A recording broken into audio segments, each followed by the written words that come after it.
గౌరవ ముఖ్యమంత్రి చంద్రబాబు నాయుడు గారి తర్వాత వచ్చిన రోసయ్య గారు కానివ్వండి, కిరణ్ కుమార్ రెడ్డి గారు కానివ్వండి, రాజశేఖర్ రెడ్డి గారు కానివ్వండి, కేసీఆర్ గారు కానివ్వండి, ఇప్పుడు రేవంత్ రెడ్డి గారు కానివ్వండి, అందరూ హైదరాబాద్ని అభివృద్ధి చేసుకుంటూ వెళ్తున్నారు అధ్యక్ష.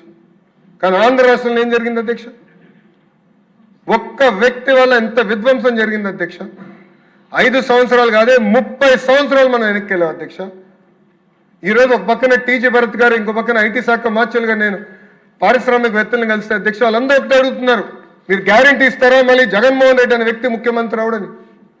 మాకు అనేక పరిశ్రమలు తెలుసు, ఎంత ఇబ్బంది పడినాం అతని పరిపాలనలో, మీరు గ్యారంటీ ఇస్తారని అడుగుతున్నారు అధ్యక్ష.